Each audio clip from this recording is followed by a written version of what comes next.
저를 믿고 반복 학습을 해주세요. 그러면 이 강의를 보고 있는 여러분도 제가 받은 점수 이상으로 합격할 수 있습니다. 오늘은 빅데이터 모델링 과목에서 인공신경망입니다. 이번 강의는 빅데이터 모델링 과목에서 분석 기법 적용이고 인공신경망입니다. 먼저 개요에 대해 설명드리고 단층 펍세트론, 다층 펍세트론에 대해 설명을 드리도록 하겠습니다. 개요입니다. 먼저 역사에 대해서 설명을 드리도록 하겠습니다. 초창기 1940년대에서 1960년대에 우리는 신경망의 탄생이라고 합니다. 1957년에 펍세트론이라고 하는 단층 신경망이 개발이 되었고요. AND-OR과 같은 선형 분류 문제 해결이 가능했습니다. 하지만 이후 강의에서 설명을 드리겠지만 XOR과 같은 비선형 논리 연산에서는 한계가 있었습니다. 이후 연구가 중단되면서 첫 번째 인공지능 겨울이 도래하게 되었습니다. 이후 1970년대에서 1980년대를 우리는 인공신경망의 부활과 다층 펍세트론의 발전이라고 합니다. 1969년에 펍세트론의 한계를 지적을 하게 되고 다층 펍세트론, 즉 우리는 MLP라고 하고 멀티레이어 펍세트론 개념이 등장하게 됩니다. 그렇게 되면서 비선형 문제가 해결이 가능하게 되었고요. 그리고 본격적으로 1986년에 역전파 알고리즘이 개발이 되면서 이 MLP 다층 펍세트론이 학습이라는 것이 가능해졌고 인공신경망이 다시 주목받기 시작했습니다. 참고로 1970년대에서 1980년대가 되면서 컴퓨터의 하드웨어 성능이 발전을 하게 되면서 동시에 XOR 같은 문제를 해결할 수 있는 다층 펍세트론과 학습이라고 하는 역전파 알고리즘을 통해서 인공신경망이 다시 주목받게 되었습니다. 하지만 이때에도 여러 가지 한계가 있었는데요. 신경망이 깊어질수록, 즉 학습이 많아질수록 경사소실 문제가 발생하게 되었고 계산량이 많아 학습이 어려운 이런 하드웨어적인 한계가 여전히 있었습니다. 그리고 다시 연구가 중단이 되었고요. 우리는 이때를 두 번째 인공지능 겨울 시대라고 합니다. 이후 이제 2000년대에 들어서면서 딥러닝 시대의 개막이라고 하는데요. 먼저 딥러닝이라는 개념이 등장하게 되었습니다. 신경망이 깊어지면서 학습이 어려웠으나 여러 기법으로 해결이 가능하게 되었고요. 또한 컴퓨터의 하드웨어적 성능이 급격하게 발전하게 되었고 이때부터 딥러닝이라는 용어가 등장하게 되었습니다. 딥러닝의 대표적인 알고리즘인 CNN, 합성곱 신경망이라고 하고요. 이미지 처리에 혁명을 가져오게 됩니다. 이미지 인식에서 신경망이 탁월한 성능을 보여주게 되고 컴퓨터 비전, 예를 들어서 이미지 분류라든지 객체 탐지에서 발전을 이루게 되었습니다. 그리고 2009년에 이 렐루 활성화 함수가 등장하면서 경사 소실 문제가 해결이 되었고 신경망 학습이 좀 더 수월하게 되었고 2010년대에 바로 딥러닝 붐이 일어나게 됩니다. 딥러닝 기반의 이미지 분류 모델도 개발이 되었고 GPU 즉 그래픽 카드의 발전으로 대규모 신경망 훈련이 가능하게 되었습니다. 이런 역사 문제도 가끔씩 빅데이터 분석 기사 필기 시험에서 나오곤 합니다. 그래서 연도를 정확하게 알 필요는 없지만 한 50년대에 펄세트론이 개발이 되고 XOR과 같은 비선형 문제가 있었기 때문에 잠시 주춤했다가 1980년대에 다시 다층 펄세트론이 개발이 되었고 이후 2000년대에 딥러닝이 개발되었다라는 히스토리 정도는 알고 있으면 좋겠습니다. 자, 개요입니다. 인공신경망 Artificial Neural Networks라고 하고요. 우리는 인공신경망을 ANN이라고도 합니다. 인공신경망은 우리가 이전에 학습했던 거와는 다르게 지도학습이면서 예측 분석 모형입니다. 즉 분류와 회귀에서 사용이 되고요. 또한 비지도 학습이면서 현황 진단 모형입니다. 차원 축소와 군집 분석 등에도 사용이 됩니다. 마지막으로 강화 학습이면서 최적화 분석 모형입니다. 따라서 경로 최적화와 같은 이런 학습적인 개념에서도 인공신경망이 자주 사용됩니다.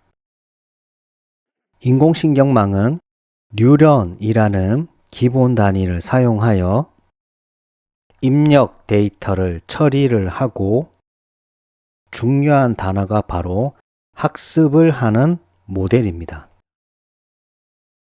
여기서 말하는 뉴런의 기본 단위는 입력 변수와 가중치를 사용해 선형 결합을 만들고 활성화 함수로 비선형적인 값을 출력합니다.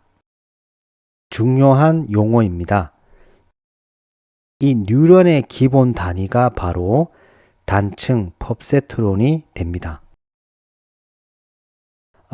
자, 오른쪽의 그림을 보면 이 인공신경망은 사람의 어떤 이 신경의 구조인 뉴런과 동일한 개념인데요.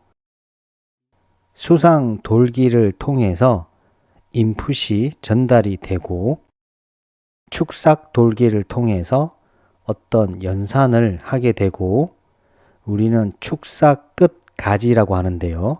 이런 축삭 끝 가지를 통해서 아웃풋이 다시 전달이 되고 뒤에 있는 뉴런에서 해당 정보를 인풋으로 받고 또 연산을 거쳐서 아웃풋이 나가는 이런 인공신경망은 뉴런이라는 기본 단위로 구성이 되어 있습니다. 이런 단층 펍세트론에 대해서는 이후 강의에서 좀 더 자세히 설명을 드리도록 하겠습니다. 여기서 중요한 개념은 인공신경망은 뉴런이라고 하는 기본 단위를 사용한다. 인공신경망은 학습을 한다. 그리고 뉴런의 기본 단위는 선형결합, 활성화 함수, 이와 같은 용어가 상당히 중요합니다. 우리가 선형결합과 활성화 함수에 대해서는 이후 강의에서 좀 더 자세히 설명을 드릴 건데요. 참고로 선형결합이란 입력값을 처리하는 가장 기본적인 연산입니다.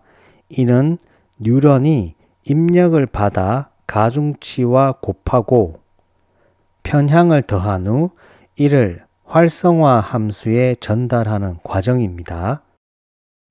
오른쪽 자, 그림에서 보는 것처럼 이와 같은 선형 결합을 통해서 아래와 같은 활성화 함수를 사용하는데요. 여러 가지 함수가 있고 이후 강의에 좀 더 자세히 설명을 드리도록 하겠습니다. ANN의 흐름입니다. 즉 인공신경망 Artificial Neural Networks. ANN의 흐름은 우리가 암기를 하고 있으면 좋습니다. 자, 먼저 인공신경망의 가장 기본적인 형태인 단층 펍세트론, 즉 우리가 이거를 뉴런의 기본 단위라고 하죠. 개발이 되었고, 다음은 여러 개의 뉴런을 여러 계층으로 구성하고 있는 다층 펍세트론은 여러 숨겨진 층을 가진 인공신경망으로 딥러닝의 기초, 즉 출발점이 됩니다. 그리고 딥러닝, DNN, Deep Neural Network, 이런 심층 학습이 개발되게 되었습니다. 아래의 그림을 보면 제일 왼쪽의 그림이 단층 펍세트론, 즉 뉴런의 기본 단위고요. 이런 뉴런의 빨간색 박스 안에 있는 선형 결합과 활성화 함수가 여러 개의 계층으로 되어 있는 것이 바로 멀티레이어 펍세트론, 즉 다층 펍세트론이 되고요. 이 다층 펍세트론이 또 여러 개로 구성이 되어 있는 것이 바로 심층 학습, 딥 뉴럴 네트워크가 되고, 이 딥 뉴럴 네트워크에는 여러 가지가 있습니다. CNN, RNN, RBM 등이 있습니다. CNN은 이미지 데이터를 처리하는 데 특화된 신경망이고요. RNN은 시퀀스 데이터를 처리하는 데 특화된 신경망입니다. 아래의 이미지는 우리가 이미지 분류에 최적화되어 있는 DNN의 일종인 CNN 알고리즘에 대한 이미지입니다. 지금은 잘 이해가 안 되실 거라 생각이 듭니다. 하지만 이 강의를 다 듣고 나면 아래의 이미지들이 어떤 의미인지를 알 수 있게 됩니다. 장단점입니다. 먼저 장점은 인공신경망은 비선형 관계 모델링이 가능하고요. 고차원 데이터 처리가 가능합니다. 예를 들어서 이미지와 텍스트 등이 있겠죠. 스스로 학습 능력이 있습니다. 학습이라고 하면 가중치 학습을 말하는 거고요. 역전파 알고리즘을 통해서 학습 능력이 가능해졌습니다. 하지만 단점이 있습니다. 단점은 과적합이 될 우려가 있습니다. 훈련 데이터에 지나치게 적합하여 다시 새로운 데이터가 입력이 되었을 때 일반화 성능이 떨어질 수도 있고요. 훈련 시간이 깁니다. 하지만 이런 컴퓨터 하드웨어 성능 개선으로 이 훈련 시간은 극복이 되고 있습니다. 가장 큰 단점이라고 하면 해석에 어려움이 있습니다.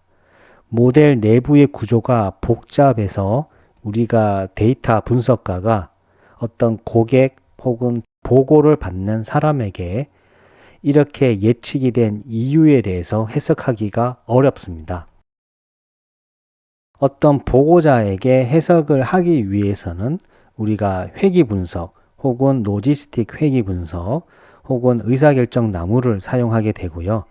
이런 설명 이후에 정말 예측 성능이 중요할 때는 우리는 인공신경망을 사용하게 됩니다. 참고로 저는 어떤 보고를 받는 사람에게 설명을 할 때는 회귀 분석 혹은 로지스틱 회귀 분석, 의사결정 나무를 사용하고 그렇게 해서 어느 정도 설명을 드리고 정작 데이터에 대해서 예측을 할 때는 앙상블 기법을 사용하기도 하고 인공신경망 기법을 사용하기도 합니다. 벌써 이번 강의의 반이 지났습니다. 구독과 좋아요 눌러주시고 잠깐 쉬었다가 다시 이 영상을 보면 좋겠습니다. 자, 두 번째 단층 펍세트론입니다. 개념입니다. 단층 펍세트론, 싱글 레이어 펍세트론이라고 하고요. 출력층에 한 개의 뉴런을 사용하는 모델입니다. 한 개의 뉴런이라고 했습니다. 뉴런은 인공신경망의 기본 단위고, 이 뉴런은 입력 데이터를 받고 선형 결합을 하고 활성화 함수를 통해서 출력을 하는 가장 기본적인 단위입니다. 입력층에는 여러 입력 노드가 있을 수 있습니다. 출력층에는 한 개의 뉴런은 이 입력들을 받아서 가중치를 웨이트라고 합니다. 이 가중치와 편향, 바이어스를 이용한 선형 결합과 활성화 함수가 적용됩니다. 자, 오른쪽 그림을 보면 인풋 시그널, 이와 같은 입력층이 있고요. 이 입력 노드는 여러 개가 있을 수 있습니다. 그리고 이 웨이트가 바로 가중치가 되고요. 이 다음 그림이 바로 선형 결합, 리니어 컨비네이션을 하는 선형 결합으로 이루어져 있고, 활성화 함수, 액티베이션 펑션이 작동이 되는 구조로 되어 있고, 이후에 아웃풋, 즉 어떤 결과값인 아웃풋을 내게 됩니다. 구조 및 용어입니다. 입력층, 입력층은 입력 벡터를 모델에 전달합니다. 예를 들어서 이메일 스팸 분류 문제에서는 입력은 이메일의 단어 빈도 등이 있습니다. 가중치, 이 가중치는 각 입력에 곱해지는 값으로 입력의 중요도를 나타냅니다. 학습을 통해서 조정되는 파라미터이고요. 올바른 분류나 예측을 위해서 중요한 값입니다. 편향, 이 편향은 선형 결합 결과를 일정 값만큼 이동시켜 모델의 유연성을 높여주고요. 선형 결정 경계를 조정할 때 중요한 값입니다. 편향 역시 파라미터입니다. 자, 선형 결합, 입력과 가중치의 곱의 합에 편향을 더한 값이 바로 선형 결합이라고 하고요. 이 선형 결합의 공식은 아래와 같습니다. W가 바로 이 가중치가 되고, X가 여러 개의 입력 값이 되고, 플러스 B, 이 B가 바로 편향이 됩니다. 활성화 함수, 이 활성화 함수는 선형 결합 결과에 비선형성을 추가하여 더 복잡한 문제 해결이 가능합니다. 즉, 비선형성을 추가한다라는 말이 바로 활성화 함수에 의해서 결정이 되는데요. 선형 결합은 말 그대로 직선의 선이죠. 하지만 이 직선의 선을 결과값인 이 아웃풋 y 값은 활성화 함수를 통해서, 예를 들어서 오른쪽과 같은 스텝 펑션, 즉 계단 함수를 통해서 직선이 0 아니면 1로 출력되도록 하는 것이 바로 활성화 함수입니다. 이 활성화 함수는 이후 강의에서 설명을 드리겠지만 여러 가지가 있습니다. 하지만 단층 펍세트론은 계단 함수, 즉 스텝 펑션, 오른쪽 그림과 같은 어떤 값, 즉 0보다 미만일 때는 0으로 출력을 하고 0 이상일 때 모든 값에는 1로 출력을 하는 계단 함수를 주로 사용합니다. 따라서 단층 펍세트론의 출력층은 최종 결과를 보여주는 층이 되는데 이런 스텝 펑션, 즉 계단 함수에 의해서 보통 0 또는 1이라는 이진값으로 분류를 하게 됩니다. 예를 들어서 스팸이면 1, 스팸이 아니면 0 이와 같이 분류를 하게 됩니다. 이 스텝 펑션, 계단 함수는 입력 값에 따라 출력이 갑자기 계단처럼 변하는 함수를 말합니다. 특정 인계값을 기준으로, 즉 0 미만이냐 0 이상이냐 이런 인계값을 기준으로 입력값을 0 또는 1로 변환하여 출력을 하는 함수가 됩니다. 단층 펍세트론에서 왜 계단 함수를 사용할까요? 자, 단층 펍세트론은 1950년대에 개발된 알고리즘이라고 했죠. 이때 컴퓨터의 하드웨어 성능이 지금과 같지 않았습니다. 따라서 단층 펍세트론은 계산이 간단합니다. 계산이 간단하여 빠르게 작동하고요. 또한 이진 분류에 적합합니다. 단층 펍세트론은 주로 두 개의 클래스, 예를 들어서 스팸이냐 비스팸이냐, 합격이냐 불합격이냐, 남자인가 여자인가 이와 같은 이진 분류에 주로 사용을 했고요. 계단 함수는 입력이 임계값 이상일 때만 이를 출력하여 명확한 경계를 제공합니다. 그리고 단층 펍세트론의 계단 함수를 사용하는 마지막 이유는 모델이 단순화됩니다.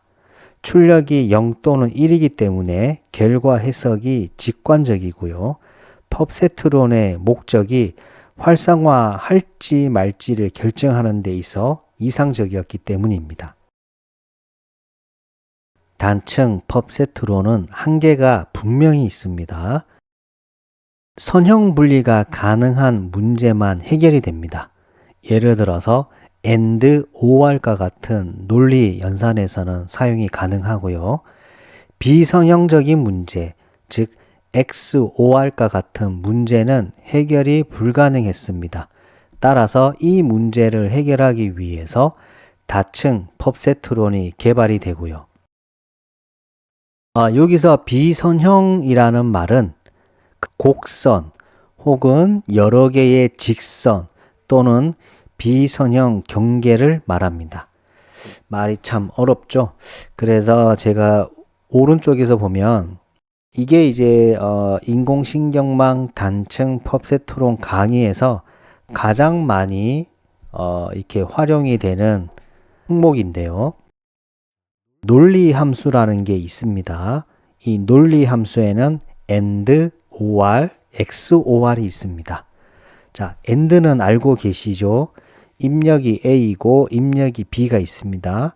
0과 0이면 이 AND는 0이죠.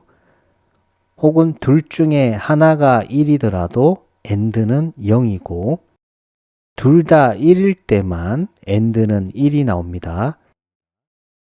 논리합은 둘 중에 하나라도 1이 있으면 1이 나옵니다. 베타적 논리합, 즉 우리는 XOR이라고 하는데요. 두 개가 같은 값이라고 하면 0이 나오고요. 둘 중에 하나가 다른 값이라고 하면, 즉 0과 1 혹은 1과 0이라고 하면 1이 나옵니다. 자, 아래 그림을 한번 보시면 AND 논리 연산을 어떤 좌표로 표현을 해서 시각적으로 표현해주는 그림인데요. 보면 일반적으로 AND는 0과 0, 1과 0, 0과 1은 모두 다 0이 되죠. 그리고 1과 1만 논리 연산은 1이 나옵니다. 즉 0은 오렌지색이고 1은 초록색으로 표현을 했습니다. 이때 이 값을 명확하게 구분을 하기 위해서는 그림에서 있는 것처럼 이런 직선이 있다고 하면 명확하게 구분이 되죠. 자, OR을 한번 보겠습니다. OR 같은 경우는 0과 0이 0이고 나머지는 전부 다 1로 연산이 되어야 됩니다. 해당 좌표에서 이렇게 구분을 하기 위해서는 선형적인 직선이 이 그림과 같이 있으면 명확하게 구분이 되겠죠. 자, XOR을 보겠습니다. XOR은 입력 A와 B가 0과 1일 때 혹은 1과 0일 때, 즉 1이 나오죠. 따라서 초록색이 되고 0과 0, 1과 1은 오렌지색이 되어야 됩니다. 자, 그림에서 우선 정답이 나와 있지만 해당과 같은 이런 논리 연산을 하기 위해서는 좌표 축에서 이 직선이 어떻게 있어야 되죠? AND와 OR과 같이 구분해주는 선이 하나만 있다라고 하면 절대로 구분할 수가 없습니다. 그림에서 보는 것처럼 최소한 2개가 필요합니다. 따라서 단층 펍세트로는 선형 분리가 가능한 문제만 해결이 되기 때문에, 즉 AND와 OR 연산만 가능하고요. 이런 XOR은 2개의 선형 직선이 필요하기 때문에 불가능했습니다. 자, 이게 지금은 제가 그림으로 설명을 한 거고, 예를 들어서 OR 논리 연산을 단층 펍세트론의 선형 결합과 활성화 함수, 즉 스텝 펑션을 사용해서 수식으로 설명을 한번 해보겠습니다. 자, OR 논리 연산이란 둘 중에 하나라도 1이면 출력은 1이 됩니다. 자, 선형 결합은 어떻게 하냐? 선형 결합의 공식은 우리가 봤었죠. 공식과 같고요. 만약에 가중치 1과 가중치 2, 왜냐하면 우리가 지금 하고 있는 거는 입력값 A와 입력값 B가 있죠. 따라서 입력 노드가 2개가 있습니다. 따라서 선형 결합의 가중치 역시 2개가 필요하고요. 만약에 이 가중치를 1로 정의를 하고 이 편향을 마이너스 0.5로 정의를 하고 활성화 함수는 스텝 펑션, 즉 계단 함수입니다. 따라서 0보다 미만이면 0이 나오고요. 0 이상이면 1이 나옵니다. 자, 그러면 단층 펍세트로는 간단하기 때문에 우리 사람도 계산할 수가 있습니다. 자, 입력이 0과 0이 들어왔을 때 선형 결합은 그러면 가중치 W1 곱하기 X1 플러스 가중치 W2 곱하기 X2 플러스 편향 바이어스 마이너스 0.5이죠.